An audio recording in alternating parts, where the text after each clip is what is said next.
Hello, everyone. This is criminal profiler Pat Brown, and no, I'm not in Maryland. I am in the Villages in Florida visiting my sister, and it's really been kind of funny because I'm wearing a gray shirt and it looks brown, and I've turned quite yellow, so I think it's the very yellow lighting in here. But I do match this harp next to me. Isn't it nice? And I can play for you. My sis plays a harp, yeah, and the grand piano and recorder and fiddle. So she's very musical, and I'm not so much. So anyway, I want to welcome you to the Hangout. This is Hangout number 91. And I want to welcome everybody in the chat room. Goodness, Kelly's here, Loretta, Sarah, Lauren. Let's say Lisa S is here. I'm not going to mess up because I'm going to forget which names I said. Sky Ricky's here. Juniper is here. Did I say Pam already? I can't remember. Emily. And if I said I missed your name, okay. Wait a minute. Did I say Sarah already? Sky Ricky's here. Annie Haley is here. Elise is here. Pam is here. And if I didn't get your name, it's because there's so many. And I welcome you to the chat room. This is a patron-only chat room. If you'd like to participate in the live part of the Hangout, please do go below. You can click on the description, and then there is a link to Patreon where you can join and participate in all the live shows, which are 4 Hangouts a month and 4 case shows a month, and also hang out in our community. It's $5 a month. It supports the channel. Please do that. And otherwise, all my shows are public once the live is finished. And just subscribe to the channel and check my playlist for the things you're interested in, because I may have already done the case that you're fascinated with and already done an analysis on it. And you're always welcome to give me ideas because yeah, there's always cases I don't even know about, especially if you're from some other part of the world than the United States. I'm fascinated with a case that you think is a good case in your country. Like this is a case that everybody still wonders what happened, and it's been unsolved or whatever. So please feel free to send those ideas along. All right, so today, okay, I got to take these glasses off. I told you last time the weirdest thing is happening. It's like my nearsightedness is improving and my farsightedness. How does that work? I never can remember how that works. I don't seem to need my reading glasses as much, but my distance vision is getting worse. So maybe I should go to the eye doctor, huh? But anyway, I think I'm going to take them off for a minute here because they're bugging me and they've been so great. So anyway, first one I want to talk about. This is just we talk a lot of times about, I try to keep politics out of the show. I always say this: no politics, no religion, no arguing about things.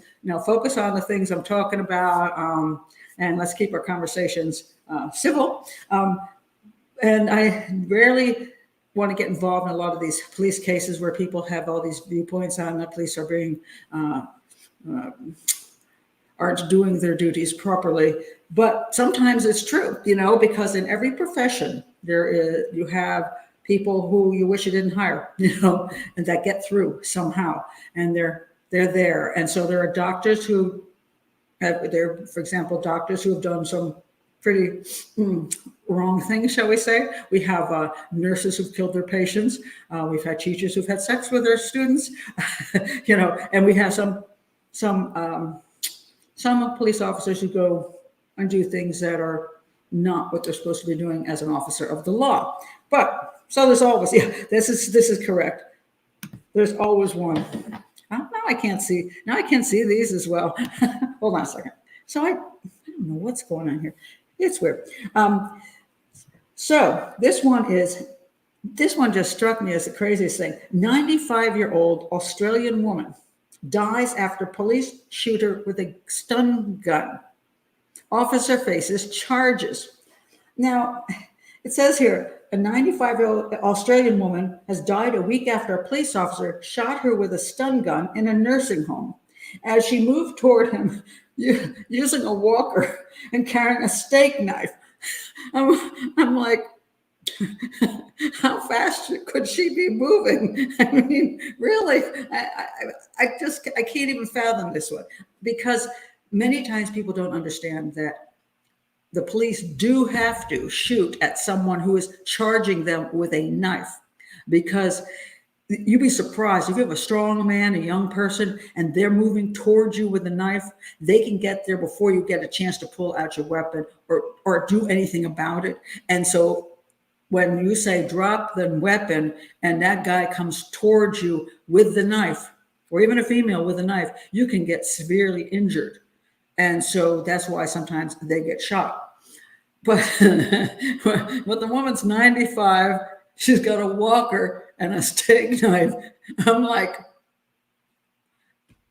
how pitiful are you that you can't take a few steps back? Because if you can't back up faster than she can go forward with a walker, and also you can step to the side, because those walkers are kind of hard to manage. I'm like, wow. I mean, that's just 3 miles an hour. It's like, that is insanity. I mean, so he's getting charged. Okay. He should have had ninja kicked it out of her hand. Oh my gosh. I mean, he's getting charged, and I haven't heard any excuse for why he did that. I mean, because obviously you hit, first of all, a stun gun on a 95-year-old person. I worry about the heart, but she fell, apparently hit her head and died later on. So it's like, what was his excuse for that? Now, she had dementia.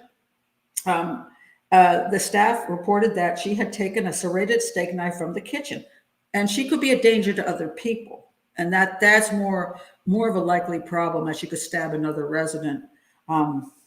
So when you have aged staff, this is now a discussion about whether you should use a stun gun on aged staff. However, police are allowed to use stun guns when lives are in danger. That is true. But I don't know.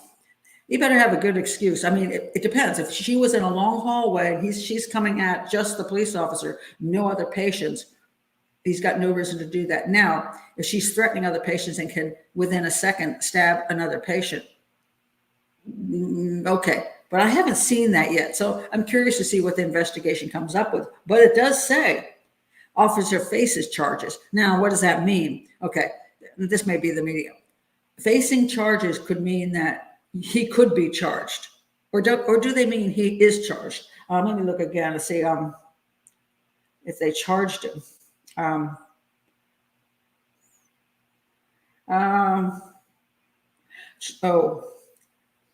They announced. They said that he was ordered to appear in court on charges of recklessly causing grievous bodily harm, assault occasioning actual body harm, and common assault. The charges are likely to be upgraded following her death. So I'd like to know if he was protecting other people, which he has the right to do, or protecting himself, but that would be harder, since I say, if she's coming toward him with a walker and a knife, I don't know. I have a hard time buying into that one. He's staring at charges. Oh, that's a good way to put it. Oh my goodness. Kelly, maybe it was his long lost mother-in-law. Oh goodness. Yeah. But sometimes you do get, unfortunately, there's no way that any group of people, professional group of people, can absolutely prevent certain people from becoming one of them. They do their best, they do whatever, background checks and all that. And with police officers, of course, they go through, there's a pretty long process of checking with neighbors, checking with family, make sure this guy's not a whack job. And then they, there's they do polygraphs and they do a lot. They do long interviews. So they try really hard to make sure they don't get somebody in there who can cause harm, because they are obviously an officer of the law.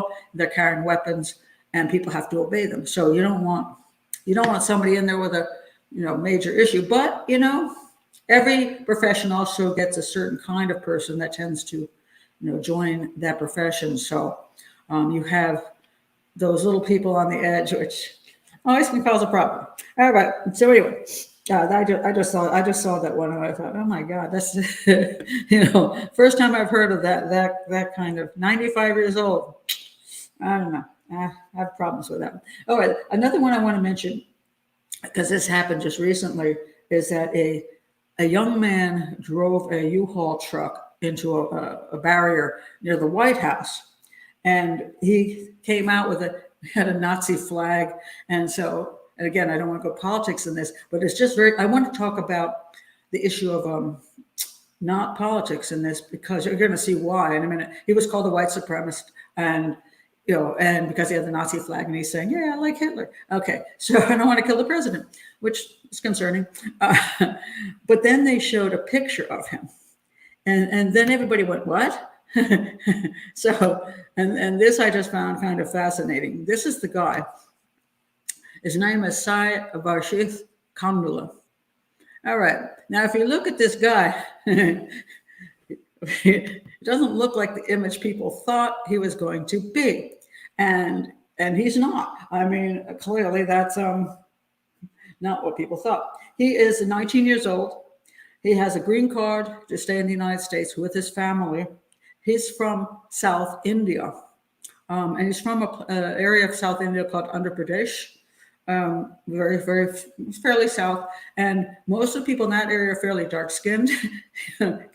So you think, why would this guy be like, want to be a Nazi? And so it turns out, let me say a little bit about him. Not much has come out so far. He was on a high school track team. He lived in Chesterfield, Missouri, in a very sizable Indian American community, which usually is very, I've spent a lot of time in Indian American communities, and, kids are usually great, but, there's, again, always somebody who's a little off. Let's see, where was it here? They were talking about that he might be deported because he only has a green card, so he won't be able to stay here after charges. It won't have any impact on his family, but supposedly he also threatened his family. So then that's the point I want to talk about. This, I don't know if this is the right article. Darn it, I had it. Where's the other article? Is this the one? Okay, I want the better article. Here we go. Everything we need to know about, it's from the Daily Mail. Everything we need to know about the teen who wanted to kill Joe Biden. All right, so this young man, he says it was a 6-month plan to seize power from the government, you see.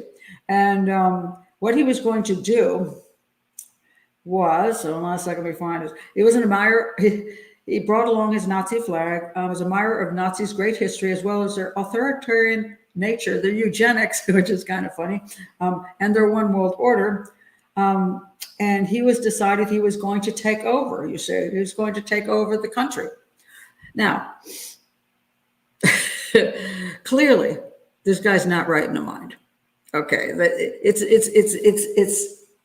he didn't have any weapons with him, by the way. So the guy's nuts, essentially. Whether he's psychopathic or he's psychotic, I don't know. But anybody can see that the mindset of this young man, coming from the community he comes from, clearly not matching the whole concept of what he's supposedly into. And a lot of the stuff he says is just so off. And what happened, it's interesting, I think they saw that because they actually downgraded the charges, which could have been like terrorism and all that stuff, and they downgraded it. And so I think they're not going to do much with him. I think they may just give him something small and deport him from the country. But originally they were like threatening to kill, kidnap, and inflict harm on a president, vice president, family member. And if you could take him seriously, you might think this is really true. But another thing I want to point out is that, similar to all mass murderers, he's not a mass murderer, but many times when mass murderers come up with ideas, they will have a manifesto of some sort. And the manifesto could be a whole bunch of malarkey, it's things that don't even, it's whatever they decide is going to get them attention. So is he another attention seeker? He didn't commit a mass murder, but did he think if he had this crazy idea, people would pay attention to him? And now he did get attention. His face is in the newspaper because he said he was going to go kill the president. And because he wants to be a Nazi. I mean, it's hard. He's hard to take seriously. And so he's going to get mental evaluation, which he should. But again, we see a problem of some young people with some really concerning ideation, but the ideation isn't necessarily that, isn't anything that necessarily believe in. Even if they say they do, they're looking for something, okay? Something to be outrageous with, and something to give them notoriety. And he got his little bit, and he didn't do enough damage to get long notoriety, thank God, because if he'd done more damage, he'd be in the newspapers and the media for the next month. Everybody wanted to know every single detail of his life, but luckily he didn't do anything like that. So, but obviously a little something strange. Yeah, yes, he was going to be the new ruler. That's what he said. Yeah, he wanted to kill him because he wanted to be the new ruler. Yes, he thought he would take over the country. That's what he said anyway. And I mean, that's clearly delusional. It's not even, to me, it's not even psychopathic. It's way more psychotic.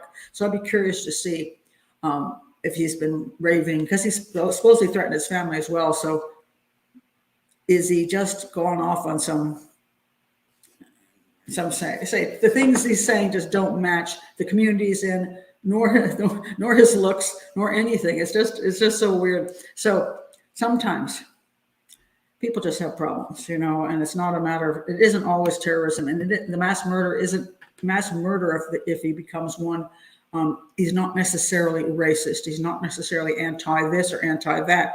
He's just coming up with something. So that's just pay attention to the next one that comes out of the woodwork.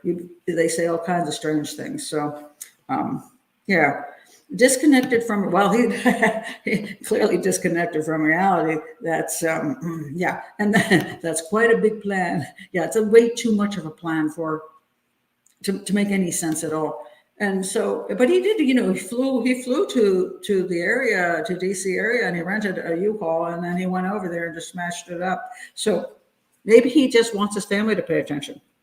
I mean, what did your son do yesterday? Oh, my son decided to go kill the president, but he failed at that. It's like,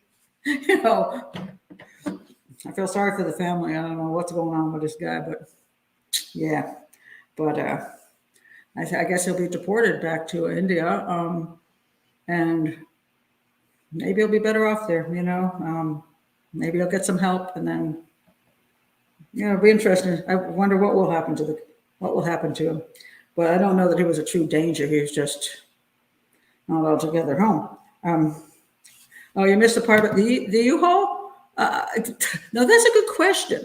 Nobody knows what the U-Haul was for. I mean, he theoretically to smash through the gates or something so that he could get out of the U-Haul and, I don't know, go on into the White House.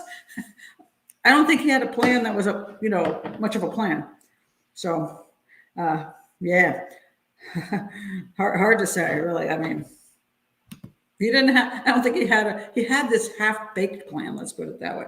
But it clearly had no real methodology of fulfilling his desire to become the ruler of the United States. So, and the eugenics thing is funny because I'm like, which part of the eugenics are you doing? I mean, are you talking about skin color? I mean, you can't be going for white eugenics because you're kind of not, because you're kind of brown skinned. So, I mean, who are you trying to get rid of? I can't say it's just kind of a, obviously he's got issues. All right, let's go to, Madeleine McCann. We got to just drop in on Madeleine McCann because after they did the search of the reservoir, yeah.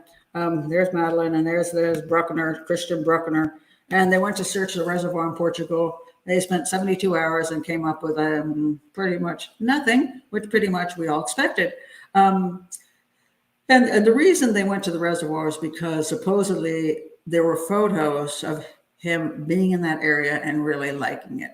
And that was just like a little paradise there. So their assumption was, well, maybe that's where he took Madeleine.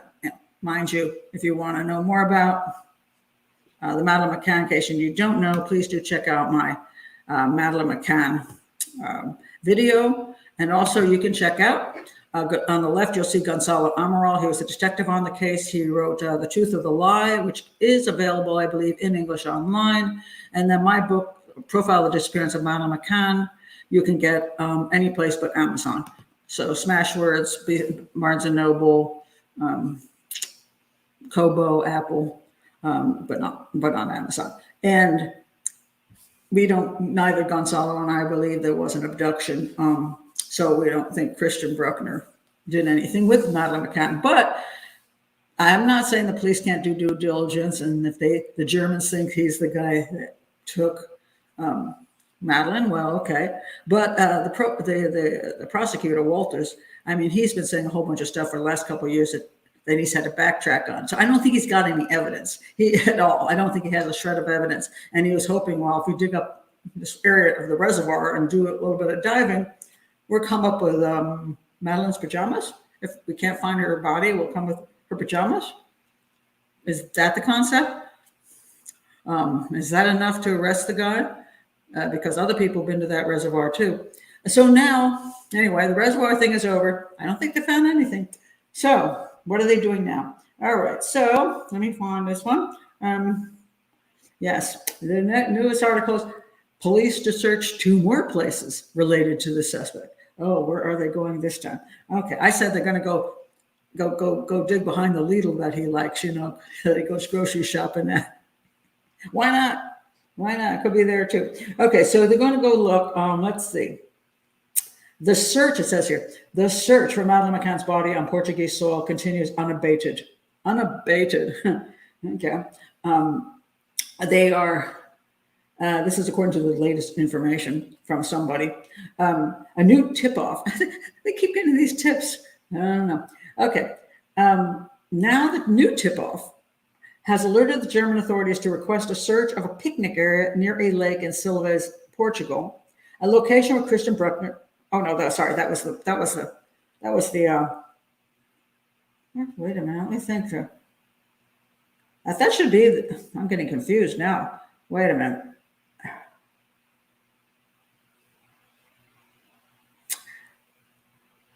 Hold on one second. I thought that was a reservoir. But they say another one of the sites. They got 8,000 photos on this that supposedly he took. So the 8,000 photos, where are they coming from? It says so police are investigating more than 8,000 photos of the suspect. 8,000 photos of the suspect. Dang. I mean, of the suspect. I'm trying to think if I have 8,000 photos of myself. I can understand your grandkid, your child, but 8,000 photos of yourself. I don't know. I guess over the last 14 years, that's a lot of photos of himself. I don't quite understand it. But anyway, 8,000 supposedly. And so they're looking through all the photos to find all the places that he liked to go. So now they're looking at other sites around Praia-da-Luz. They said that, let's see, where are they? Oh, now they're not telling us where they're going. They just said one of the sites is around Praia-da-Luz. So I guess they're just looking at any place that's a piece of land where he stood on next to this tree, next to this well, and they're just going to keep running around. And the problem with all of this is, first of all, as far as I see, there's just no evidence supporting that Christian Brueckner did anything with Madeleine McCann. And the second problem is, if they find anything out there, it's been almost a decade and a half, they're not going to come up with, what are they going to come up with? Unless she's in a bag with his name on the outside of it, or a bag with somebody else's name on the outside of it, or a bag that we know what it is and who had it. Finding her body probably will not close the case unless the body was found. Now, if the body were found in Christian Brueckner's basement, this would be meaningful. But if her body's found out in a wooded area, it's meaningless because it doesn't prove who did anything with her. It's just she's there. And 14 years later, whatever it's been now, how much evidence is going to be there is extremely limited.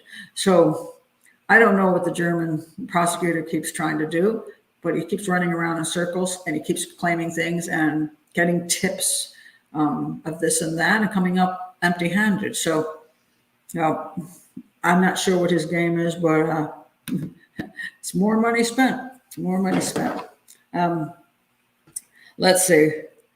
I'll answer this question. People keep asking this, and I have an answer for this. First of all, who on earth protects the McCanns? I don't know that anybody is protecting them.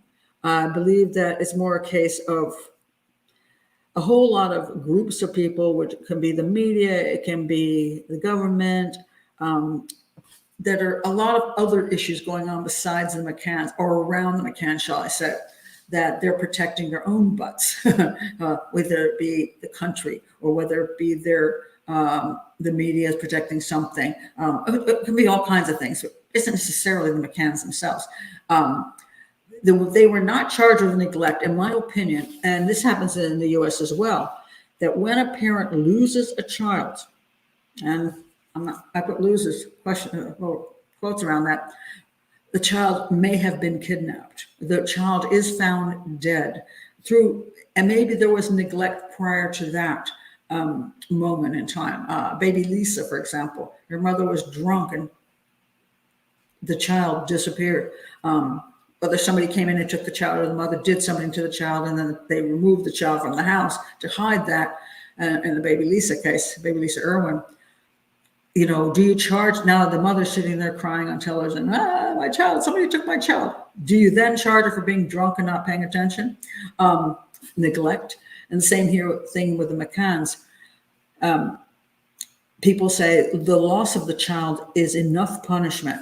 We shouldn't go and also punish them with neglect because they're already suffering horrendously. And I'm going to tell you that most of the people, well, not most people, a good portion of people in the public would go berserk to see a parent whose child has been kidnapped, then be charged with neglect and put in jail, and then have their children removed from the custody, the other children, when they are suffering from having their child be kidnapped.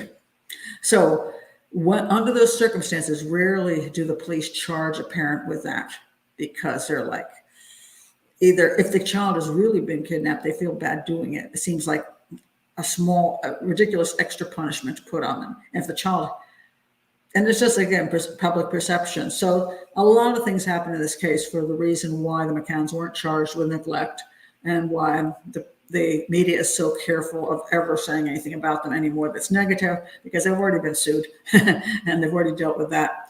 Most professionals won't say anything except that this is an abduction. There's a few professionals out there who will speak up. Gonzalo and I are two of them. And Gonzalo took the brunt of everything when he put his book out. He suffered for years from the litigation. I didn't go through anything like he went through.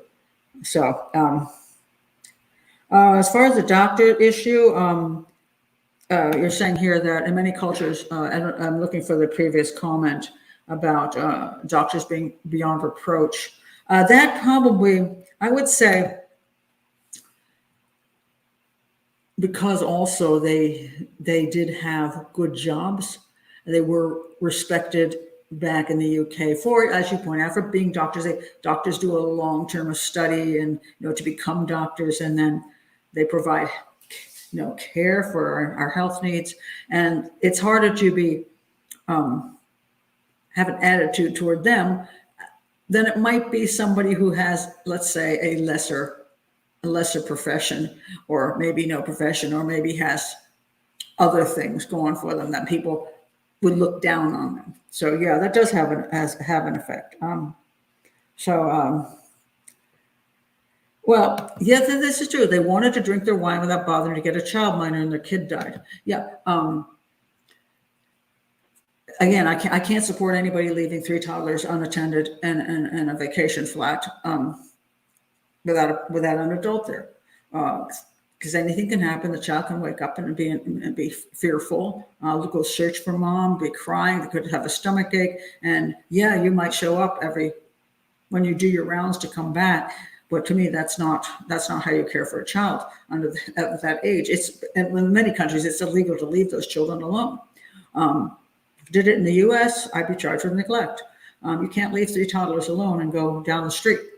Now, you can go in the backyard, like Jerry said. It's not the same thing, Jerry. You can go in the backyard, but you can't just leave your children and go out of sight and out of hearing distance and go to the bar down the street. I mean, it's ridiculous. I mean, yeah, so that's an argument that's going to go on forever and ever and ever. But the fact is, right now it's very hard to charge anybody because we don't have evidence. We have theories. Even Brueckner's just a theory up there in Germany.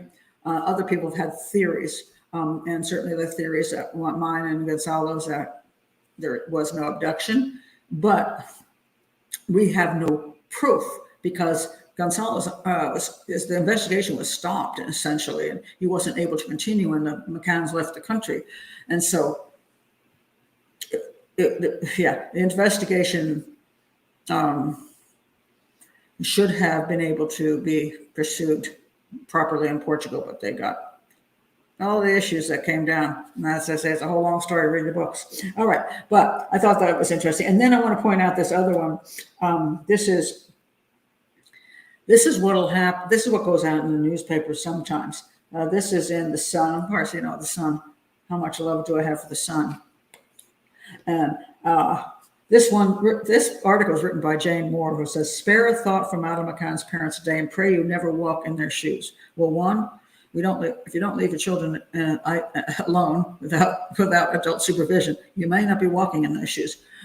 2, don't start a big fund and collect a whole bunch of money from people and misuse the money and don't account for it. That was the second thing. Yeah. Okay, but she goes down here and she says this. All about how sad everything was, about what they're going through. It says, but unlike most missing children's cases, where the plight of the distraught parents garners only sympathy, well, that's because people don't, A, think the parents might be involved, and B, the McCanns a lot of the McCanns' behaviors did not make people comfortable with them, shall we say. The poor McCanns have endured being wrongly named as arguidos. Okay. Wrongly named. Really? Now this is just false. This is just false. They weren't wrongly named as arguidos. An arguido is a person of essentially a suspect in Portugal, but it's something you name somebody in order to do further investigation. And there's no. They were named arguidos and not wrongly named. They were named arguidos because of the evidence that supported Madeleine died in the apartment and they did something about her body. That's why they were named arguidos. So don't say they're wrongly named when you don't know, lady. I mean, it's just, you're supposed to be a journalist. You're supposed to report the news and facts. That's not a fact. They were wrongly named as arguidos in their own child's disappearance, as well as suffering disgraceful online trolling by those who remain convinced of their guilt. And then in big words, it says, trolls with nonsensical accusations, back off. Oh, Lord. Now, mind you, there are trolls in the Madeleine McCann case. On both sides of whether they think guilt or not guilt, and people who are very, very abusive in their language. And there are an awful lot of wild and crazy conspiracy theory kinds of crap that are so naming all kinds of strange things and groups of people who are all involved, and that stuff just gets nonsensical and doesn't make anybody look good. But people have a right to have an opinion. They have a right to be concerned about a miscarriage of justice in this case, and a whole bunch of interference by people who shouldn't have interfered with the case, which was the government, the media, and the McCanns themselves. Yeah, so and people had a right to some of their viewpoints on that. But I just thought, I just thought that this article from the Sun, I'm like, yeah, I'm not expecting more from this, but okay. Lila says, a law is a law and it should apply to everyone. Stupid and selfish people should not be exempted from punishment. That is true, Lila, but again, sometimes what happens is when you're a police department, sometimes you're damned if you do and you're damned if you don't. So every time you do anything, you're being watched by the public. Are you handling this case properly? And you get nailed for like all kinds of things. Some things you can't explain to the public. For example, let's say the police suspected them. They did not want to charge them immediately with neglect because they wanted to watch them. They wanted to see if they could get information out of them. And that may be the reason they didn't do it. Or it could be as a public perception. If they did that, all hell would break loose and they would be just eviscerated by the public and the media. So, yes, but that's all I can say. Yes, but. So let's see. All right. Now, I want to mention, speaking of things, the troll issue, this came out about the Nicola Bulley case, the woman who went for a walk with a doggy and Nicola Bulley, and she vanished, and then her body was found in the drink. This guy, I don't know if you remember the guy, this was the diver, right? And he is very, very upset right now. And that's Peter Faulding. He's the forensic dive expert. He visited the River Wire during the search for missing a mom, Nicola Bulley, and has revealed he's been trolled online. Now, mind you, I think it's the inquest is supposed to be this month, just to go over everything, whether she was in the river from the beginning, or some people believe she was kidnapped and put in the river later. I don't know what the inquest is really going to be about, but it's supposedly to be looking over everything.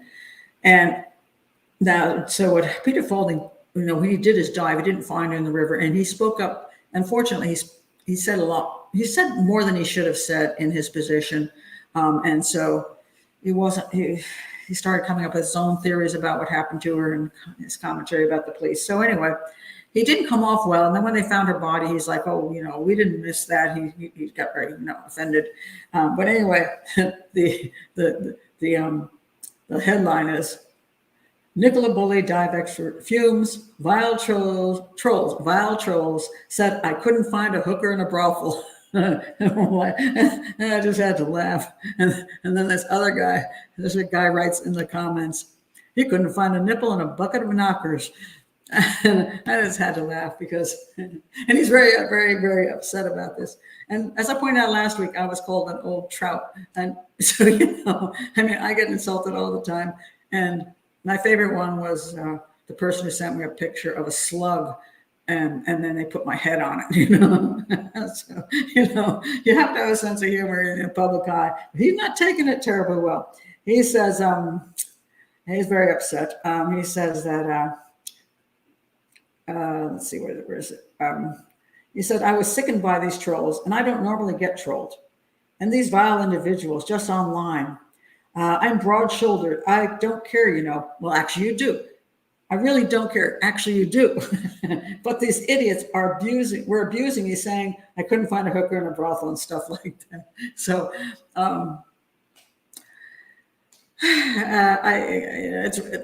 trolling is wrong. It is. I did discuss him and the things he said. I thought were inappropriate when I didn't have a problem with this diving thing. I think, that he was willing to do that and worked hard at it. I think that's fine. And if he didn't find her body, that may be because it got pulled up under something and it just wasn't able to be found at the time. And bodies are hard to find. So I don't blame him, but I also think he should have kept his mouth shut a little bit on this. And that's why he incurred a lot of wrath on this. But we're going to find out by the end of this month, we should get more information on this case. And then I'll discuss that as to, whether there's anything more than the woman fell into the water and drowned. Is there something else that we don't know. That will come out in the inquest. So Sarah says, Pat is wise. Experience, I am sure, brings thicker skin. I'm not qualified to speak for Pat, however. In the beginning, when I first started doing television work, I was shocked because I didn't think people said these terrible things. And they weren't things about what I said. They were just comments about my looks. Now it's my age. And my looks because I'm older, and I've been attacked for being female, attacked for being all kinds of things. But when they do ad hominem attacks, that's where that they're not focusing on an argument as to what you said. They're just angry you didn't say what they wanted, so they attack you. And then after a while, you get used to it, and you just you just laugh when you get a really good one. Then you just laugh, because it's kind of funny, But Elise says, I was thinking about that case and wondering if they figured out anything about her drowning. Well, not yet. This is what the inquest is supposed to do, and that's what everybody's waiting for, to find out whether there's anything more. Because as it stands now, all it seems like is she had alcohol on board. She may have anything could happen. She could have, gone to get her dog, and the dog pushed her, and she slipped and fell. There's theories that somebody pushed her. There's theories that somebody abducted her and then did something to her and put her in the river later, and that's why they didn't find her body. But I want to know what the forensics are on this case. I personally think, with the time frame, I think she fell in.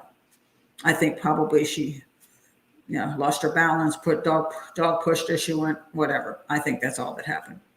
I don't think there's any homicide here, but we'll see, what happens. Now, let's see the other one. Oh, this is another big story right now. Oh, it's a story every so often, but she's back. She's back. Steven Avery's attorney says she has yet another witness to prove Avery's innocence. Oh, God. Oh, Lord. Yes, I did an analysis on making a murderer and whether Steven Avery is innocent or guilty. And I will say this. If I had one person to bet on who was guilty as hell, he'd be it. Because the evidence is overwhelming.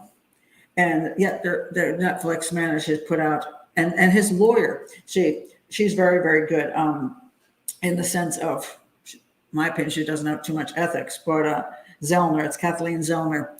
And she, let's see what she says this time. So she now has another witness to back up a theory someone else is responsible for the murder of Teresa Halbach. Now, another theory, not proof. You can have all the theories you want. You can say a Martian came down and killed Teresa Halbach and put her body in, Avery's backyard and burn her up. You can say that all you want, but there's zero evidence to support that. So you come up with theories other people did it. And this is defense attorneys do this a lot. They come up with, well, this guy could have done it. Okay. Well, I could have done it too. Do you have any evidence that this guy did it or that I did it? Don't have any evidence. It's meaningless. But she has yet another suspect. No, another witness. Okay. Now, mind you, this was a 2005 murder. So we're talking almost 20 years ago. But suddenly, there's another witness. Where'd that person come from? Avery is serving a life sentence for the freelance photographer's 2005 murder. Avery's nephew, Brendan Dassey, was also convicted. By the way, somebody just recently wrote me that they felt sorry for Brendan Dassey. And I said, well, did Brendan Dassey feel sorry for Teresa Halbach? I think not. Their cases received worldwide attention with the 2015 release of the Netflix series Making a Murder. Dassey has no appeals pending. His latest appeal was rejected in 2008 by the U.S. Supreme Court. Avery has continued to file a series of appeals and post-conviction motions. In Avery's most recent post-conviction motion, attorney Kathleen Zellner places the blame for the murder on another witness at the trial. Oh, okay. So she's blaming one of the witnesses too. Okay, I'm getting really confused. She has requested an evidentiary hearing so that the court can hear from an eyewitness who says they saw this alternative suspect. So there's a witness who saw the witness. Okay, wait a minute. There was a witness in the trial that another witness saw with Halbach's vehicle, which Zellner claims was then used to plant evidence against Avery. Okay, so somebody had Zellner's vehicle, okay, and they planted evidence in there, I guess blood stuff and all that. The witness says he saw the alternate suspect. Now, mind you, the alternate suspect is not a suspect in the eyes of the law or in the eyes of the police or in the eyes of the prosecutor. It's only an alternate suspect in the eyes of Kathleen Zellner.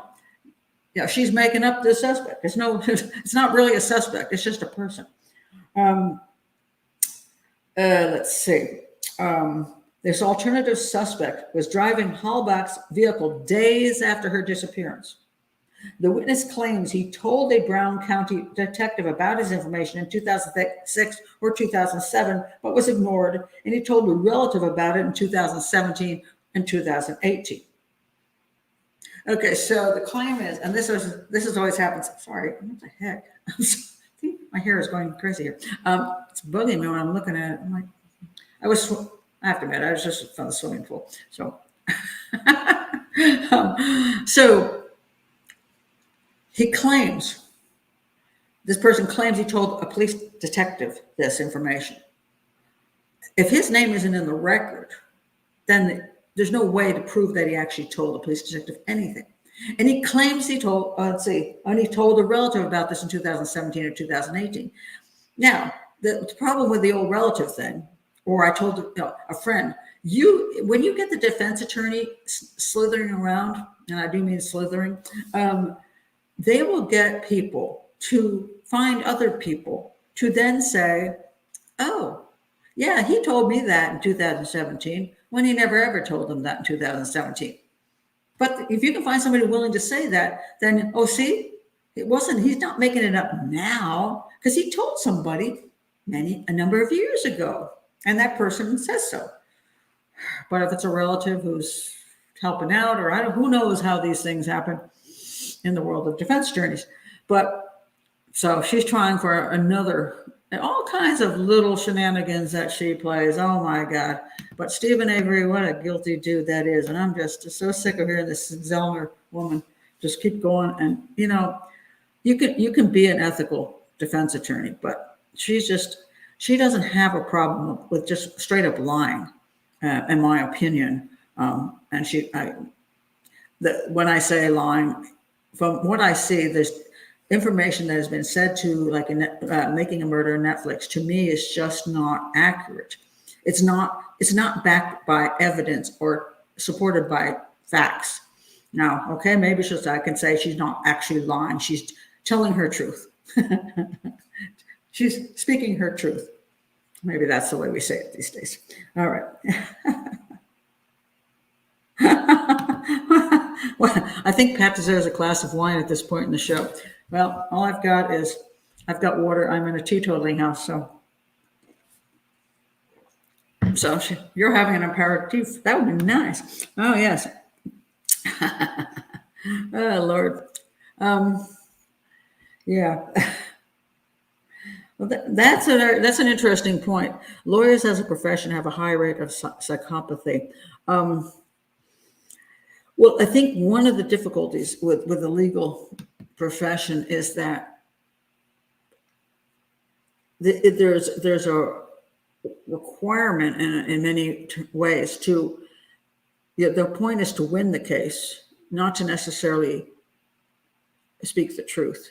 And that's one reason I feel very uncomfortable being a lawyer, because I would, especially on the defense side or whatever, I can't not speak the truth. I can't pretend something's not so when I know it's so. I can't leave out information if I know there is information. So it takes I mean, I know a lot of defense attorneys will say everybody deserves a defense, which I guess they do.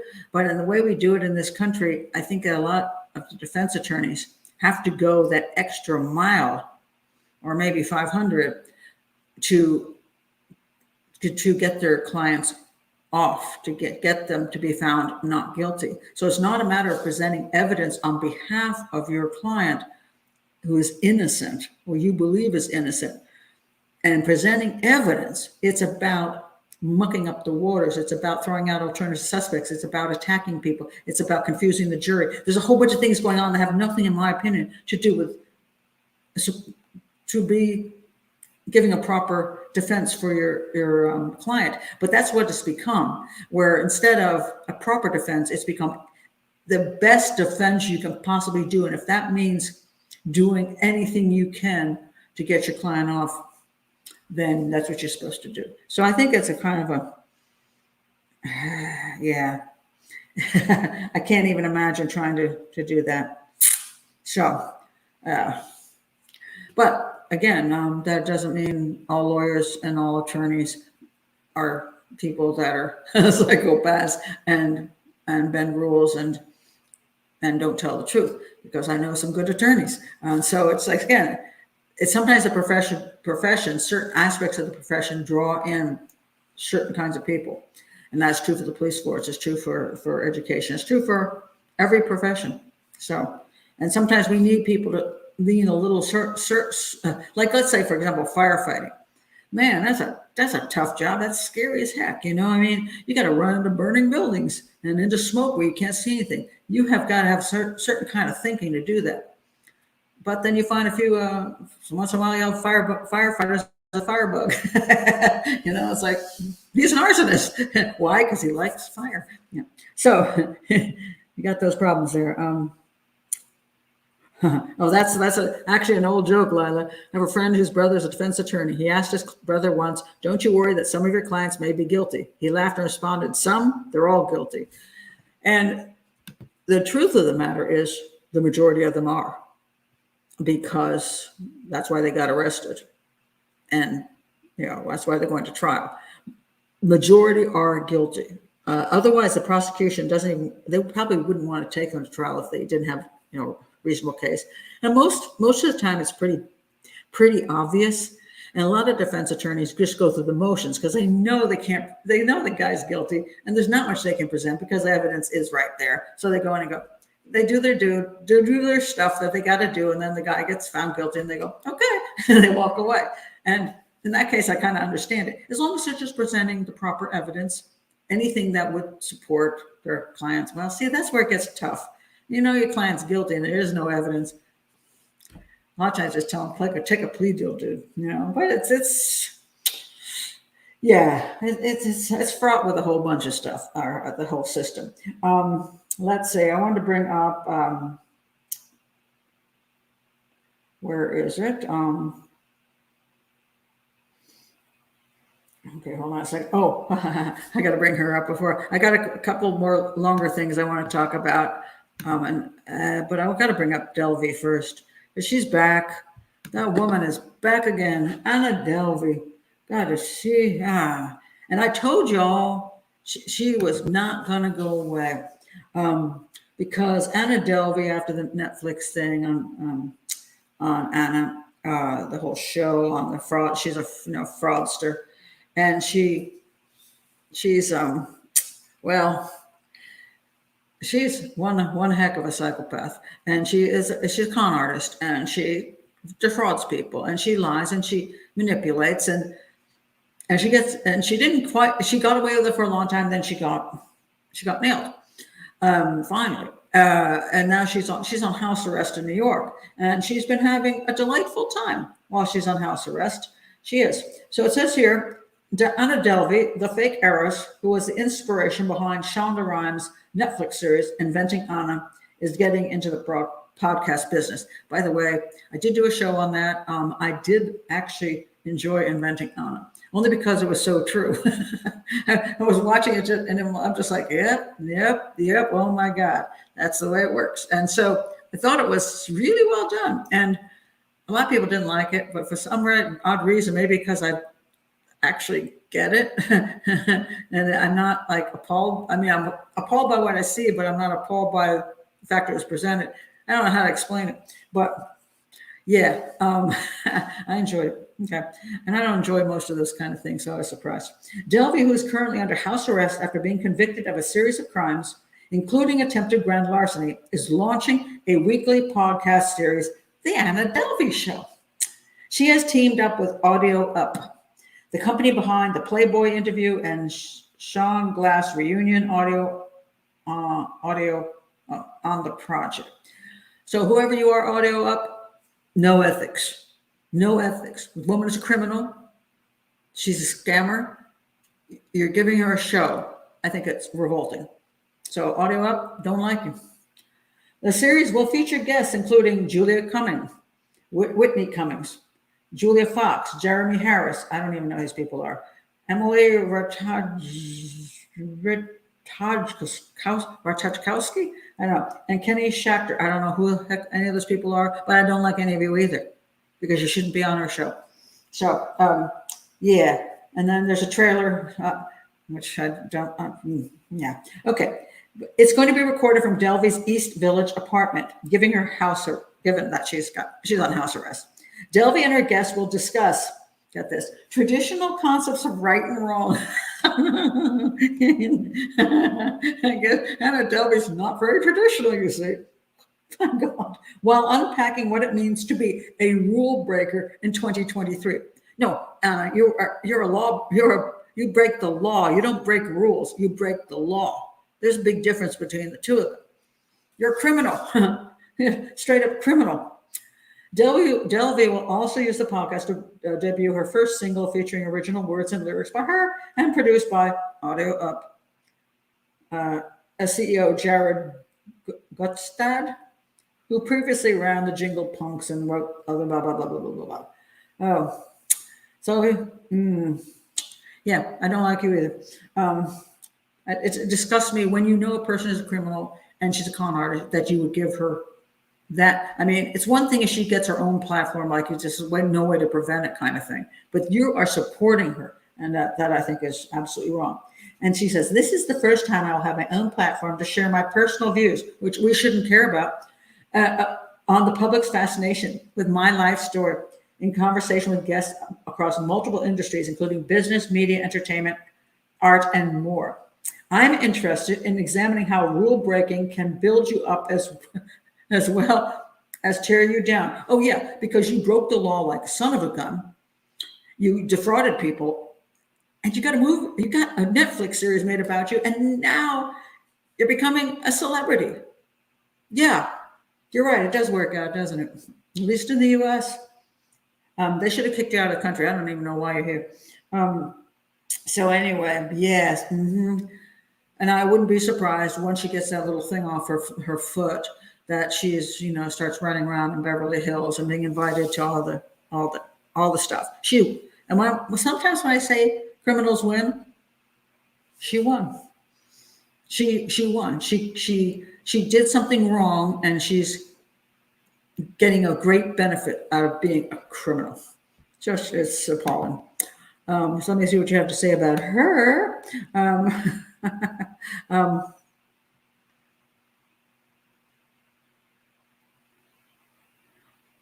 Oh, there's somebody's handing me okay, I have to take a picture of this because I'm not going to find it later. This is from Emily. It's a Canadian case. I'm going to look it up. He says he's not guilty. This guy's named Guy Paul Morin. He didn't do it. All he did was keep bees and play the clarinet. And so they thought he was an oddball and hence a murderer. I'll check it out. All right. Fraudster Anna. Mm-hmm. Yeah, from home, making a living on house arrest. She's already been doing art stuff by some Zoom and all that kind of stuff. Yeah, and I think she's even allowed to come out of the house and go in a certain area. She's allowed to have all the people in she wants. She's having a ball. I mean, we were all in house arrest during COVID. We didn't have all that kind of fun. We didn't make any dang money unless we were lucky. So it's appalling. Oh, Lila. I don't know. That's a good question. Yeah. Oh, but she's so sexy. Ooh. You know, that is not. She's not really an attractive woman. She does know how to. I'll say this: she knows fashion, but she's not attractive in my opinion. But hey, um, let's see. I won't say anything here on that. I'll let you all. I'll leave certain things alone here. Um, she hasn't got an all-fans site yet, does she? No. OnlyFans. Sorry, it's OnlyFans, isn't it? OnlyFans site. She doesn't have that because she's. Oh, I will talk about this at some point. The Barefoot Bandit. I will do a show on that at one point because he was like the catch me if you can guy. But both of them, I'm going to do. I'm going to do a show of both of them. Okay. Yeah, I'm going to do a show. I'm going to do a double with who's the Catch Me If You Can guy? Now I'm blanking on his name. Shoot. But I'll do a show on both of them because they have similarities in how they did their little con games and pretended who they were. And I even have an experience in my own life with somebody like that as well. So yeah, but they're not nearly as clever as people think. When it goes into the media and into movies, they get fancier as how incredible they were. But Delvey, she got away with a lot of what she got away with because she convinced people that if they did things for her, she would do things for them, that they would get more be around more celebrity themselves. So I'll say this, she could read people very well, and she could figure out how to entice them. So she has skill. I'm not saying she doesn't have skill. She just breaks the law, and that's not right. Now what's happened now, she's already finished breaking the law. She may not take her skill and just manipulate people on and on and on and get away with it without breaking the law. So breaking the law served her purpose because now she can get away with it maybe without doing so. So so there was a lot of,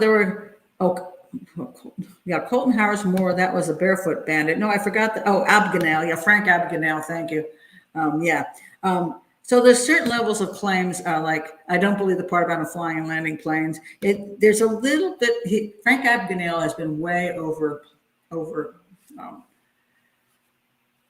the claims that they make about him in the movie and that he made about himself were not quite true. Okay, he wasn't that good, but he found people that he could manipulate and jump from one to another, and that's how a lot of con artists work. They don't depend on winning over just on one person. It's how many people. You just got to find it. You just got to find somebody in that group. That's all it is. Target somebody that's going to fall for it. And if you go through enough people quick enough, you're going to find somebody. So yeah. So that's the way it works. So, so that's Anna for you. She's back. I knew she'd return. Oh, good Lord. I do want to mention there's a thing on Andrew Gosden. Somebody had asked me about him. I've already spoken about Andrew Gosden, the 14-year-old who went missing in London. He left his home and he just went to London on a train and vanished. They saw him at the train station. I'm trying to find a picture. Where is he? Where'd he go? Oh, I lost my Andrew Gosden picture. I thought I'd get to a show without screwing up. Oh, there he is. Okay.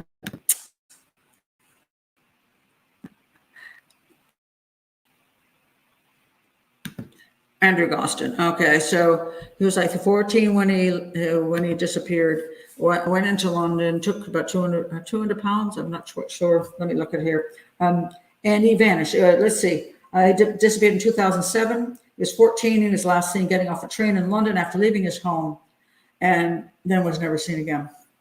And so it's a long time. On the day of his disappearance, he skipped school, withdrew just under 200 pounds from his bank account before buying a one-way ticket to the capital. He was last seen on CCTV footage arriving at King's Cross Station, and since then, the police have been unable to corroborate his movements. The teenager's motive for traveling to London on the day he was last seen have never been established. And people that asked me, do I think he had run away from home? Was he hiding someplace? And I don't think so. I think he went to London with a purpose, to meet somebody for some purpose. And I think something happened to him. I tend to believe he's not alive. And then a year ago, they arrested these men. After all this time, they arrested 2 men. They were detained on December 2021 on suspicion of kidnap and human trafficking following Andrew Gosden's 2007 disappearance. And again, I don't understand this word following because it's basically saying these are 2 men who have suspicions of kidnap and human trafficking, but I don't see that they're saying exactly of Andrew Gosden. I think it seems more like they wonder if they did kidnap him. So they seized the devices from the men. They were aged at the time, let's see, that was a year ago, 39 and 46. And they said they would take 6 to 12 months to analyze the evidence on their phones. It is believed the arrests were the first in the long-running case. So they're sort of saying it's because of Andrew Gosden, but I don't think that's actually absolute. The older man was also arrested on suspicion of possessing indecent images of children. Well, yeah. So basically, they're looking at a couple guys who could be guys who Andrew Gosden, they got in contact somehow, or he went and met them, and then something happened to him. But it's been a year now, and they haven't come up with anything linking him apparently to Andrew Gosden. So I don't know whether they just had suspicions about these guys that they could have been in the area. They had, somebody said they did these kind of things. They like teenage boys. Who knows? But I know that when the 2 men were arrested, it was a lot of excitement because it's like, oh my God, they finally find out what happened to Andrew Gosden. And it's a year's gone by. So my guess is no. And I don't know that they're at some point whether they'll charge him with other things, maybe, but I don't see any imminent charge with Andrew Gosden's disappearance. Be amazing if the Andrew Gosden case would be someday solved. Do you think it will be? No, it's been a long time. It's hard to figure out what could have happened to him. It really is. I don't think he was running away from home. There seems to be some issues with him. I wonder whether, some people thought maybe he was going to go listen to a band. That could be true. But some people thought maybe he was gay and didn't want to tell his parents. That could be true. Who knows exactly, because we don't. But it's obviously suspicious. I don't think it didn't seem like he was planning not to return home, but he was planning to do something because he took money with him. So there must be some reason for that. But the fact that he showed up, in the train station, that's just vanished, never seen again. I would assume that means somebody picked him up in a vehicle. But yeah. And where is he? Don't know, and I don't know that it'll ever be solved. It's just, and that's why, of course, when this happened, that there was hope when these 2 men were arrested that there might be some conclusion, but I'm not seeing it at this point. Let's say I want to point out. I want to talk about this case. This was an interesting case. When we're talking about this police officer who was zapped the 95-year-old lady. There's this case, and I won't do a separate show on it, but I think it's interesting in that it has been unsolved, and it's also been, let me find my picture. There we are. All right. Terrance Williams and Felipe Santos. Terrance Williams and Felipe Santos both went missing, okay, long time ago. And the circumstances of how they went missing is really kind of fascinating. And the fact that one would think we have an idea why they went missing, but yet it's remained unsolved. They went missing in 2004 and 2003. So Felipe Santos went missing in 2003, and then Terrance Williams the next year. Under similar circumstances in Naples, Florida, both men were last seen being arrested by Steve I don't know how to pronounce his name, Calkins, Calkins, I'm not sure. I'll call him Steve. Then a deputy in the Collier County Sheriff's Department. They were both arrested for driving without a license. I guess I'll call him Calkins because I can't know how to pronounce his name. Calkins claims that he changed his mind about both arrests, and last saw the men after he dropped them at a Circle K convenience store. So, okay, let me go further on this one. So, what happened? So basically, he stopped both of these guys, and then he put them in the backseat of his vehicle, and then changed his mind at some point and dropped them off at a Circle K convenience store a year apart, and they were never seen again. Okay, it has become an issue of that's been taken up by Tyler Perry. And they did their whole a special show on that. Al Sharpton, of course, came around as he always does, and Crump. And so the question is why? Let's see, what was the disappearances were covered on multiple television shows such as Investigation Discovery and the series Disappeared. So the question was twofold. Was this a racist thing? And why wasn't this police officer charged? Okay, so, and why, and more so, the question was why, when two men disappear, did it not get any attention in the media? When you have people who are white, like females, blonde kitties, why are they getting attention? And these two men who are, one is black and one is the guy's from Felipe is from Mexico. Why does they just disappear and nobody pays any attention? And I think there's a number of reasons for that. And so I want to point that out. But first of all, let me just tell you that the cop is suspicious in this case. It is. So what happened with Terrance Williams, he was, now it's important to just kind of understand that, look at the background of both these guys. And this is one reason the media doesn't pay attention. Not only a racial issue, but just their lifestyle issue. 27-year-old Terrance Williams went missing in Naples, Florida.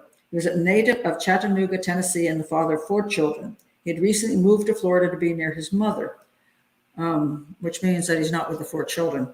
I don't know what his background is, okay? Williams' roommate, Jason Gonzalez, said he spoke to Terrance on the phone on that evening before heading to bed. Williams, who had attended a party that evening at a coworker's house, did not then have a valid driver's license after being cited for driving under the influence, and the registration on his car had expired. He decided to drive to the party illegally after being unable to find another ride. So he was, again, driving a car when he was going to be under the influence, right? Because that's what he had a problem with that.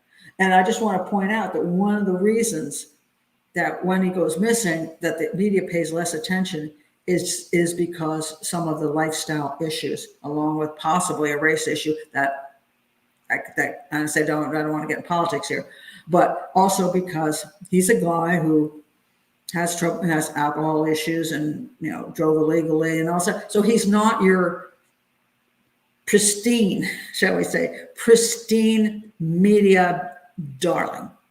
That's what they really like, is pristine, and somebody who is beyond reproach. Somebody that people go, oh, how could that happen to that wonderful, wonderful woman?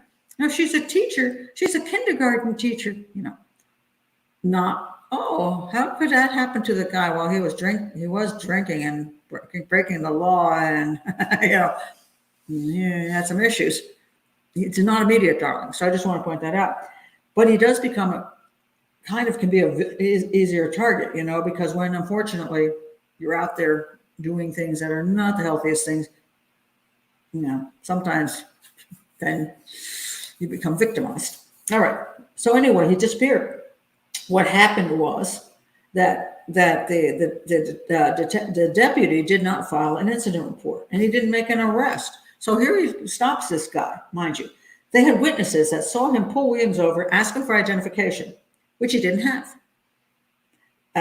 Employees stated that he patted Williams down and put him in the back of his patrol car. Before driving off with Williams, he then asked the cemetery employees, that's what he was at, if he could leave the Cadillac in the lot. That's the guy's car. But then the police officer came back, the deputy came back It said a little bit later, and he moved the vehicle from the cemetery lot onto the side of the road and dropped the keys there. So what the heck? After being contacted by dispatch, he claimed that he had no memory of making any arrests or having any cars towed on the day of Williams' disappearance. He was contacted later and claimed to have been somewhat better recollection of what happened. So he's lying. He said he didn't file an incident report. He didn't arrest the guy. He was last seen with the guy. He did something weird with the guy's car. He claimed he didn't. None of this happened. Then he said, "Oh yeah, maybe something did happen." So then the supervisors asked for the incident report, and he said then he came in contact with Williams at 12:15 p.m. after noticing his car was driving in distress. But the people at the cemetery said that when he's driving by, it was 9 to 10 a.m. Okay. And that seemed to be true because Williams had a job at 10. All right. So then the deputy claims he followed Williams to the cemetery parking lot and asked for a ride to a nearby Circle K convenience store because he was late for work, but he didn't work at that store. So why is he going there? Right. Then according to the deputy, after dropping him off at Circle K, Williams told him the paperwork for the car was in the vehicle's glove compartment. He claimed when he returned to the Cadillac, he discovered that the registration was not there. All right. And then he felt deceived. So he called Circle K from his cell phone and asked to speak to Williams. Turns out that none of this happened. Okay. So that was suspicious. So then they found out that a year ago, a Mexican guy had the same thing happen to him. So Felipe Santos, 24, is a Mexican living illegally in the U.S. In that area. And he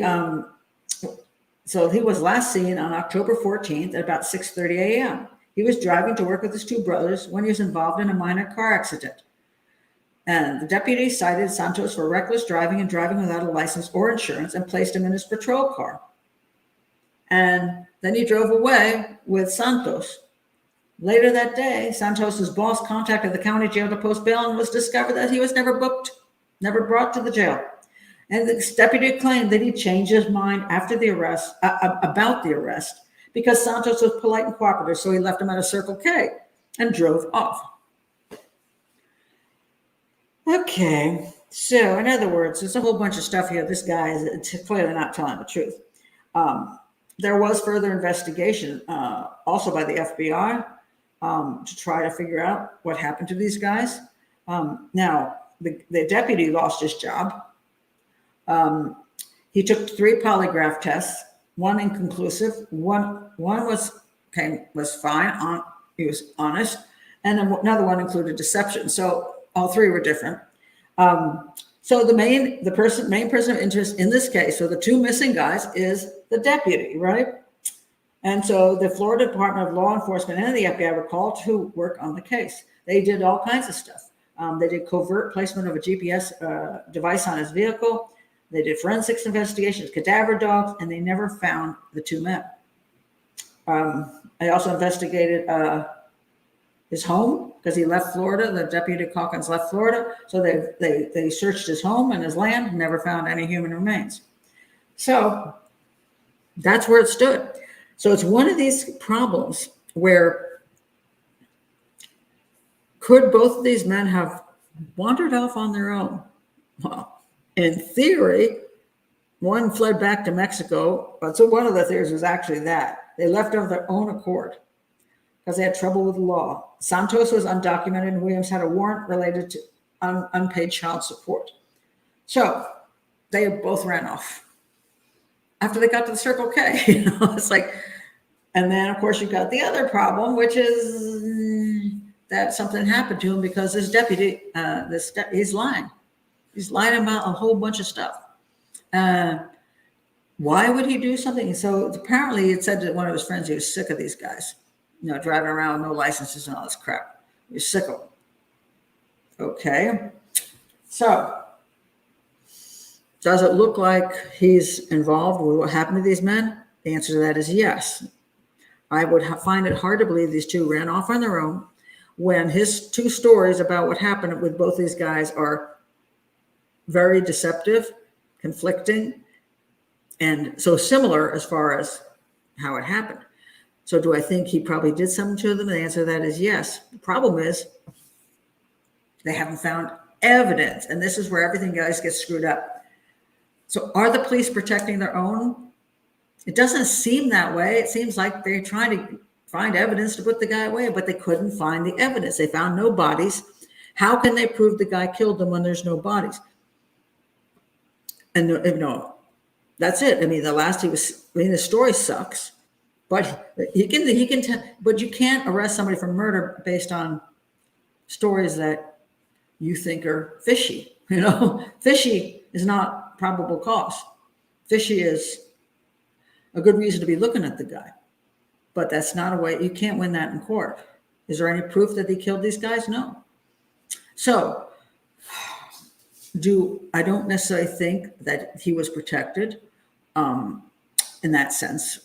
Do I think in the beginning that people could have told the family certain things because it was one of their own? Yeah, I do believe that. Do I think this is a racist issue as far as he was a white police officer and he did these things to these two guys? I would say if he did things, he was a psychopath.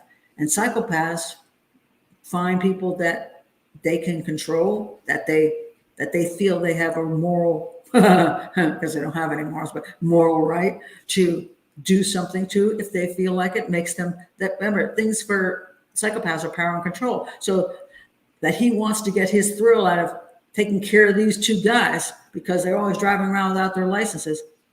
Now, I don't know whether he had a racist concept in his head or not. Psychopaths don't like anybody or have any respect for anybody. So they could have did that to a white guy too. Now, did the media ignore them because they were not white? I think they more or less ignored them because one was an undocumented guy and the other guy was, kind of say, his lifestyle issues were just not making the media darlings.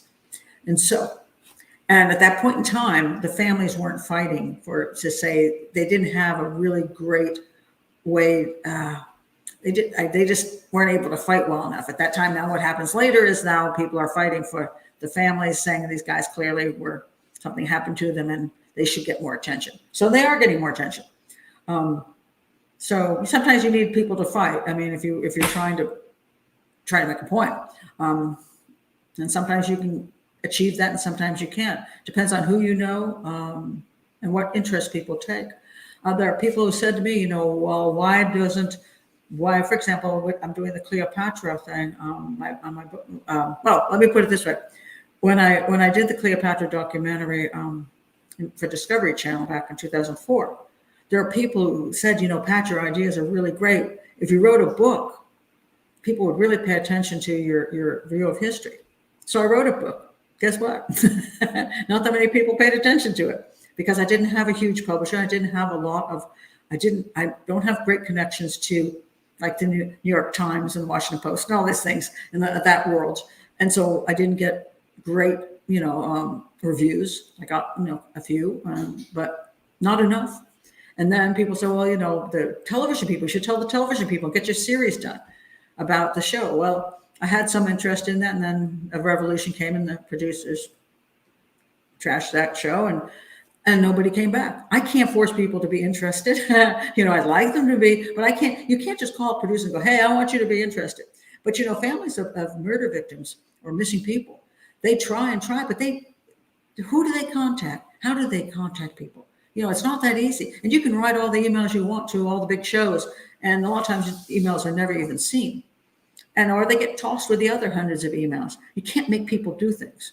Or pay attention to you. But then sometimes if you hit the right person, this right story comes out at the right time for whatever reasons, then all of a sudden everything can take off. So that's what's happened with these two families. They're finally getting the attention on these cases. But I would say the bigger problem was they weren't media darlings for the media to say, oh my God, look what happened, I think the more interesting part is not who the victims were, is the fact that you had a police officer who may have well been involved, a psychopath working on the police force, and was a danger to the community. I think that's the more interesting story, because these guys, unfortunately, were just easy victims. That's all, because were out there, so it's not a great mystery as far as the victimization goes. It's more a mystery of how the psychopath got on, if he did it, got on the police force and got away with this stuff. And I don't know how he, no evidence. So it's a fascinating case, but that's where I think about the media issues. And I think that people don't say a lot of times understand how the media works. Does it help their ratings? Yeah. Well, yeah, that, they're looking, their media is about themselves. They're not about, we must cover the story because, investigative journalism, once upon a time, we used to believe that that's what they were there for the public, for the citizens. That's not exactly how it works in real life. The media is out for making money. And they look at their audiences and they say, what will work? And on different times, different things work. And so they go with what they think works. And of course, they're not always right, mind you.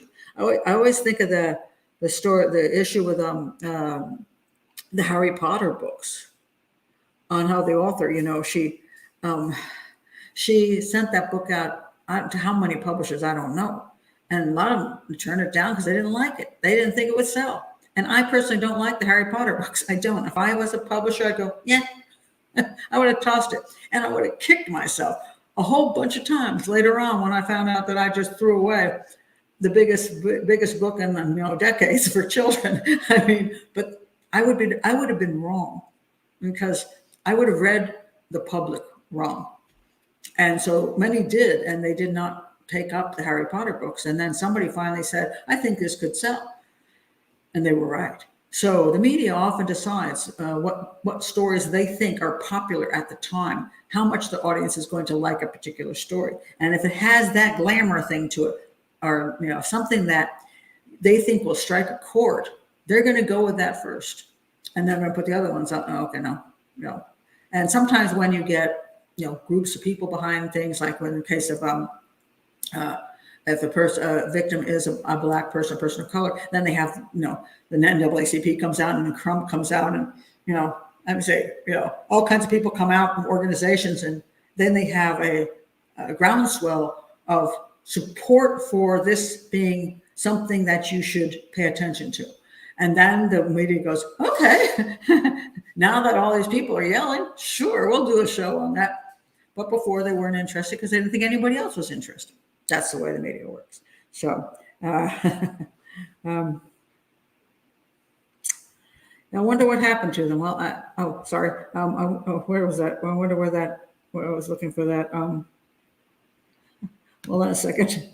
Hold on. Let me go back up here because you had some great comments and I'm not seeing them. Yeah, that's a good one. Psychopaths are excellent for eliminating whatever's in their way. Yeah, or just that they decide they can do what they want to do. Simple fact. Yes, connections help. And yeah, some people have them, some people don't. And some people have them in a moment in time when it works. It's just sometimes you're just lucky. Let me go down here now. Okay, it's my sister's harp, and yeah, I can't even reach it. That's really far away. Looks close, doesn't it? I can't play it at all. No. So you don't want to hear it. It's going to be a stairway not to heaven. I can tell you that.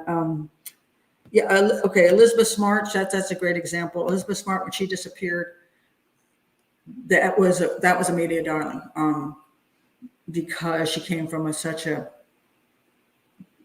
pristine. I think the word pristine really works in a lot of situations. People want to have shall we say, you can't say the heroine of the story because she's not really, but kind of the fairy tale princess or prince of some sort. And so Madeleine McCann, for example, that she was that kind. The parents were not so much, but but here's the little girl. She goes to sleep. She disappears. And then they show the cute pictures of Madeleine McCann. You can't dislike a little barely 4-year-old child. And the parents somehow did elicit some sympathy.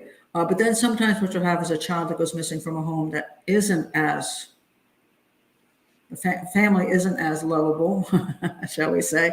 And then it mostly gets attention if it turns into a reality television show. If that would be, instead of, okay, it's still a kid and you should still feel like they're sort of a little sweet princess, but everybody around them is kind of like, real questionable bunch of people. So it's hard to then present it in a way that people have that as much of a feeling. So what then you do is you make it a reality show and you start pointing out all these, tawdry things. And then people, get obsessed with that. So it's all a game that's played by the media in order to see what clicks and what doesn't click. And depending on if they talk about a show and it doesn't get much play, it will disappear. If they talk about a certain case and it gets a lot of play, then all of a sudden all the networks will jump on it, and then they'll, it is what it is. It's unfortunate. We're saying, wondered what happened to the two men. Well, I'm going to say they're probably not alive. I mean, they either ran away and never contacted their families again, or they're not alive. And then if they're not alive, I'm going to say the chances of them, of this deputy telling the stories he did and not following proper protocol and not arresting them and not doing this and not doing that and telling stories that don't add up and dropping them with Circle K and somebody else abducted both of the men and killed them, it's very unlikely. And it's not going to happen.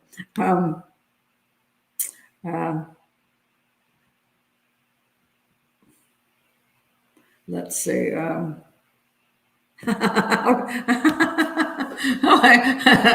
I hope not, Loretta. Well, let's see. Who would have done it? My sister. Are you listening to this show? She might be listening in. So if you're there, are you planning to make me disappear in the villages? Because I am in your house, so you're top suspect. This is true, virginal and innocent. Yes. People have more of a heart for somebody who doesn't deserve it. That's the way it's looked at a lot of times. And as much as people say, well, just because the woman was a prostitute or the man was involved in something shady, he didn't deserve or she didn't deserve to be killed. That's true. But it does affect media choices as far as presenting cases and having the public become attached to the case, shall we say. All right, I want to do one more because I was asked to talk about this. Let's see if where is it? Where did it go? Hold on. Shoot. What was I asked to talk about? Oh, hold on. Or was that it? Hope I'm not missing the other one I was supposed to talk about. Oh, yes. Where'd it go? Oh, that's interesting. The pictures here, and now somebody tell me who this is, and then I can. Oh, okay, I know what the story was. Okay, it disappeared from my thing. Okay, this is. You can whip her name out right now. Theron, is that her name? Charlize Theron. I got to put it in here. Yeah, okay. All right. Charlize Theron. Okay. And that's her mom. All right. My article disappeared. Yeah, Charlize Theron. And she did really, really great in what was it? Come on now. Female serial killer. Give me the Eileen Wuornos. What was it? I forgot the name of the actual movie that she did it. So, yeah. So, Charlize Theron's. What happened was this: Charlize Theron's mother shot the actress's father in self-defense in 1991, and she's been talking about this incident. And the question was, this is did the mother have the right to shoot the father? And what could she have been covering up for Charlize? In other words, could Charlize be the one to shoot her? And I've talked about domestic situations before, like the Menendez brothers. People say, well, if they were sexually molested when they were children, that's why they killed their parents. Yeah, well, wait a minute. It wasn't happening at the time that the parents were killed. They premeditated killing their parents, went in, shot them both dead. That's not self-defense. I don't care. You don't like that person. They did mean things to you, bad things to you. Still, you cannot go in and shoot them. That's against the law. And it's just totally against the law. And of course, then they went out and spent a whole bunch of their parents' money. So the question of whether the real reason why they killed their parents was about being molested, which is, a lot of their stories are still questionable about that, as to what exactly happened and if it happened, because both of those boys show psychopathic tendencies. So it's hard to tell if they're lying about it. But they plotted killing their parents. They carried it out. They lied about the killings to the police, that they didn't do it. And then they went on a massive spending spree and enjoyed the hell out of themselves after the parents were dead. That's not okay. You can't do that. And the same thing is basically true, that if you, let's say you have an abusive spouse, and they have been abusing you, but they're asleep, and you shoot them in the head when they're asleep. Do you have that right to do that because they've been abusing you? And you may have a history of abuse. People may have seen you with black eyes and, broken arm. No, if that guy's asleep, you can't kill him. You can leave and go get help. And yes, some people will say, well, that guy could come after her and kill her. Yeah, you cannot kill people because they might come after you and kill you. That's not a legal thing. So in the Charlize Theron case, I thought there was one really great piece of information in there. So what happened was, apparently her father was highly alcoholic, and he came through into the house and started threatening them. He came into the house with a gun and started threatening them. She says, my mom and I were in the bedroom leaning against the door because he was trying to push through the door. Both of us were leaning against the door from the inside to have him not be able to push through. He took a step back and shot through the door 3 times. None of those bullets ever hit us, which was just a miracle. But in self-defense, the mom ended the threat. She got a gun and she shot him. Now, the police did not charge him. Okay? She got the self-defense thing. And in all the articles, they don't explain all of this. Now, I didn't find anything about, for example, there should be proof that he shot through the door.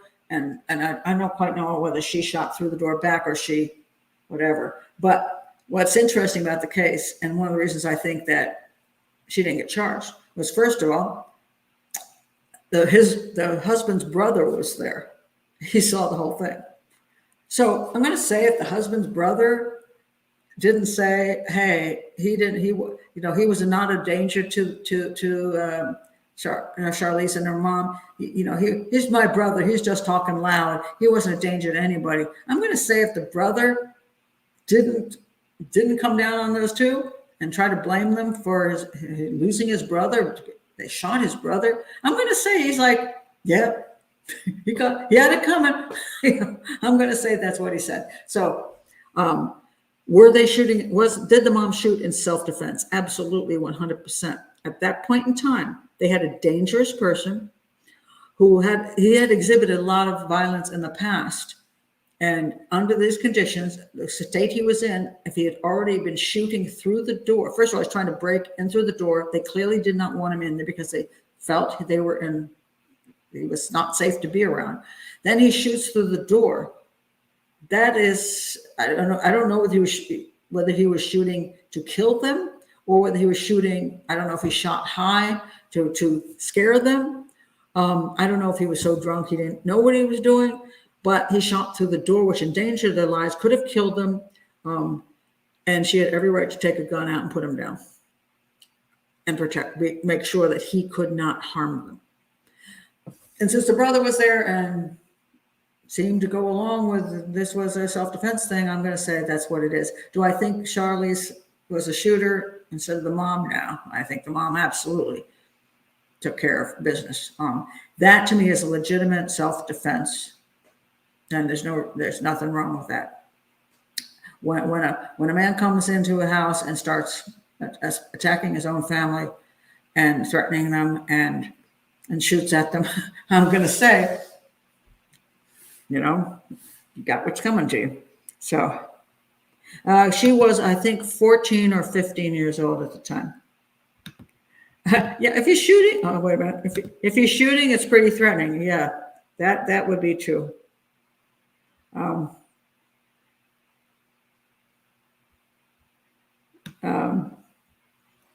Let's see. Yes, you defend yourself and your child, and you should. I can't, have a problem with that. Now, killing someone in their sleep is weird. Well, it's easier.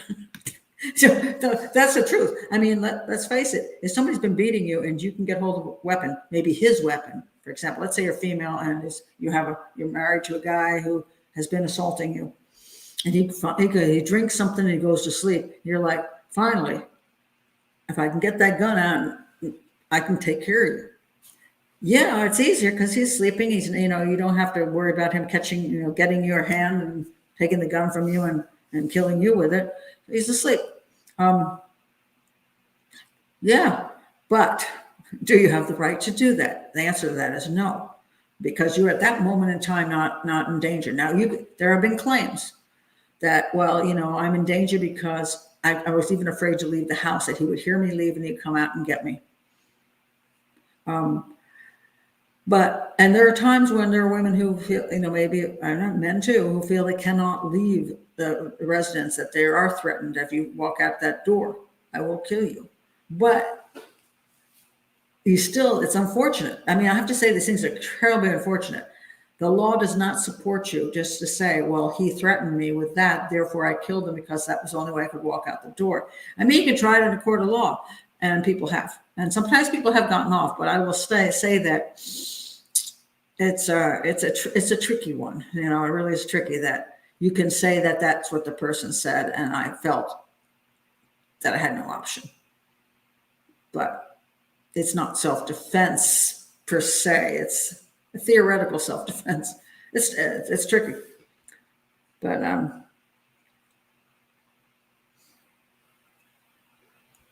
let's see. But I say I almost understand why that somebody would go there and say that's what I had to do.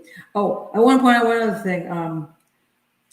There was this case that just came up that this was we had some of these family annihilation things. This was a 15-year-old shot and killed by his older brother in an apparent murder-suicide. This was actually near me. This is about 20 minutes down the street from me. 25-year-old man shot and killed his teenage brother at their Columbia home in Maryland. Shot his 15-year-old brother and then shot himself. And and there was also it's funny that Columbia is like 25 minutes to my north, and about 5 minutes to my south, there was another interesting domestic where a teenage boy, 3 people were shot in the house, the mother, the father, and the teenage boy. The teenage boy died and the mother and father did not. And they have not come forth and said what happened. They call it a domestic. So somebody shot the other 2. And usually when people shoot the other 2 people and then shoot themselves, they're usually pretty successful at killing themselves. So I lean toward thinking that it's a teenager but I don't know at this point. They haven't done the investigation yet. But we do have, I think, a rising problem with teenage shootings like this as a way to solve problems, and not sure why that's happening, but it's kind of a scary thing. Yeah, that's what I was pointing out. Victims of domestic violence had mental issues themselves, so could believe shooting them in sleep could be the only possible option. That I say it's and the thing is they may be right. I've had people call me, for example, and say, I have a stalker. And let me say somebody legitimate, because I got a lot of people claim that they're being stalked, they're not. It's more of a Munchausen thing. But I've had people call me and say, I'm being stalked. And literally, there's somebody who really is endangering them. And they're like, what do I do? And the sad thing is, you can't kill them. You're not legally allowed to. I mean, if the stalker gets in your house, you can kill them. But you can't go to your stalker's place of employment and blow him away. You can't wait outside his house until he walks out to go to his car and shoot him because you say he's stalking you. Even if he is stalking you, you can't do it. And then you say, well, I feel my life is in danger. I feel like one day he's going to kill me, which may be true. What do I do? And the thing is, if you really are to that point, you will have to either find a legal way to carry a weapon, really lock down your house, do everything, all the video cameras you can get, anything you can get that would protect you in any way. And of course, a lot of times people say, well, I can't do those things. Well, then that's true, you can't. Sometimes people have to move away. And they say, well, that's not fair. No, that's really not fair, but it may be your only choice. If you have no other option, you may have to disappear to get away from that person. It's terrible. You shouldn't have to do it. It's true. But what do you do in a society where you can't kill the guy? And if you give a restraining order, it just makes him happy. And a restraining order is a piece of paper. It doesn't keep him from killing you. So he can still come and kill you. And a lot of times they do.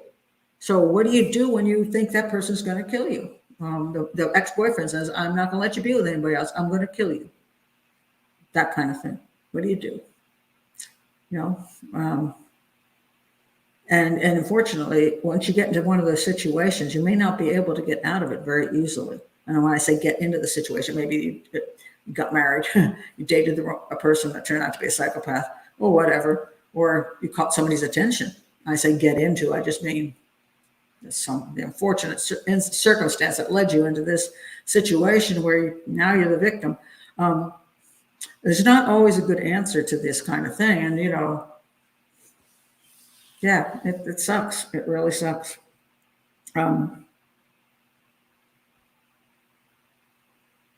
Let's see. Well, you have to do whatever you have to do. Well, theoretically, but there's things you can't do unless you want to spend your life in prison. And some people do take that option. They're like, okay, well, I figure he's going to kill me, so I'd rather kill him first. And if I have to spend 20 years in prison, I do. Pay for breaking the law. Pay for taking his life, even if his life wasn't worth much. That's the way some things go, But yeah. Try not to get in those. Try to make sure that anybody you're hanging around is worth hanging around. So, as I say, don't rush into any kind of some kind of romantic entanglement, dating, getting married. Just make sure. Really pay attention if you're getting in any relationship. Pay attention to the most important thing, which is the control thing. When you see somebody right away trying to control you, there's a little. It's a big hint right away. And run running really fast, whether it be a friend or whether it be a date or whether it be someone that you thought, I'm getting into the relationship, and she starts doing these controlling things, which is disrespect to you and says that you don't have rights and I do, and that you don't want to be around a person who takes away your rights. Because then they may take away the big one, which is the right to live. So you don't want to mess around with that. Anyway, that's it. That's it for me from the villages in Florida. Let me play that. Makes me want to. No, I shouldn't touch your beautiful heart. Yeah. So that's it for today. I will be back this weekend with a case, and I haven't decided quite which one. I've got 3 I'm ruminating over for a show this weekend. And I'm going to work on the next Cleopatra show coming up. Return to Egypt and Plan B, in case you're watching the Cleopatra series. And if you're not, check out my playlist, which is Cleopatra. So I will see you hopefully this weekend. Thank you all for being here, and I've had a great vacation, so I'll be returning to Maryland tomorrow. So I'll be back to my normal studio, and yeah, so I will see you then. So till then, yeah, bye.